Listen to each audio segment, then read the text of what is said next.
চায়ের রাজধানী খ্যাত পর্যটন নগরী শ্রীমঙ্গল অপরূপ নৈসর্গিক ও প্রাকৃতিক সৌন্দর্যের লীলাভূমি শ্রীমঙ্গলের চা বাগানের মধ্য দিয়ে বয়ে চলা আঁকাবাঁকা মেঠো পথ, পাহাড়ি ঝর্ণা, হাওরের মতো জলাভূমি এবং অতিথি পাখির বিচরণের অভয়ারণ্য বাইক্কা বিল। উঁচু নিচু পাহাড়ে ঘেরা বনবনানী আর নীল আকাশের সাথে যেন সবুজের পাহাড়ের মিতালি। শ্রীমঙ্গলের উল্লেখযোগ্য দর্শনীয় স্থানগুলো হচ্ছে লাওয়াছড়া জাতীয় উদ্যান, বধ্যভূমি ৭১, গ্র্যান্ড সুলতান টি রিসোর্ট, আদি নীলকণ্ঠ টি কেবিন এবং দার্জিলিং টিলা ইত্যাদি। শ্রীমঙ্গলের অর্থনীতির প্রধান উৎসগুলোর মধ্যে রয়েছে কৃষি। চায়ের রাজধানী হিসেবে শ্রীমঙ্গলের অর্থনীতির বড় একটা অংশ হলো চা শিল্প। বাংলাদেশের ১৬৩টি চা বাগানের মধ্যে ৪০টি চা বাগান ওই শ্রীমঙ্গলে রয়েছে। এই উৎপাদিত চা বাংলাদেশের বিভিন্ন অংশে সরবরাহ করা হয় এবং বিশ্বের ২৫টি দেশে চা রপ্তানি করা হয়। তাই চা শিল্পই শ্রীমঙ্গলের অর্থনীতির সবচেয়ে বড় স্থান দখল করে আছে। শ্রীমঙ্গলের অন্যতম দর্শনীয় স্থান হচ্ছে লাওয়াছড়া জাতীয় উদ্যান। এটি একটি সংরক্ষিত বনাঞ্চল। বাংলাদেশের ৭টি বন্যপ্রাণী অভয়ারণ্য ও ১০টি জাতীয় উদ্যানের মধ্যে লাওয়াছড়া জাতীয় উদ্যান অন্যতম। লাওয়াছড়া জাতীয় উদ্যানের অবস্থান কিন্তু শ্রীমঙ্গল উপজেলায় নয়, শ্রীমঙ্গলের পাশের উপজেলা কমলগঞ্জে অবস্থিত। বাংলাদেশ সরকার ১৯৯৭ সালে এই বনকে জাতীয় উদ্যান হিসেবে ঘোষণা করেন। লাওয়াছড়া জাতীয় উদ্যানের মধ্য দিয়ে বয়ে চলেছে রেলপথ।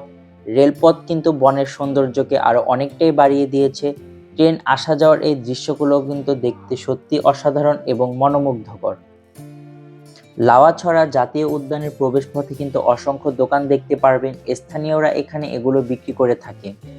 শ্রীমঙ্গলে কিন্তু চায়ের পাশাপাশি প্রচুর পরিমাণে পাহাড়ি আনারস চাষ হয় এবং এই আনারসগুলোর টেস্ট কিন্তু সত্যি অসাধারণ।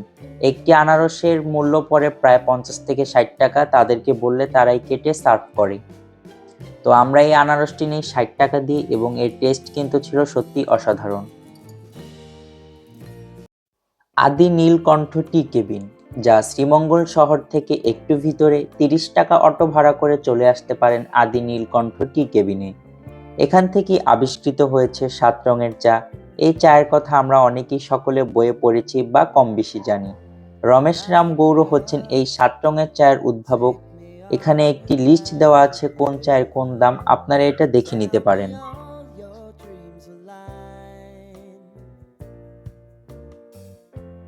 Sign me up and tell me about the people that you know who are trying to feel alive.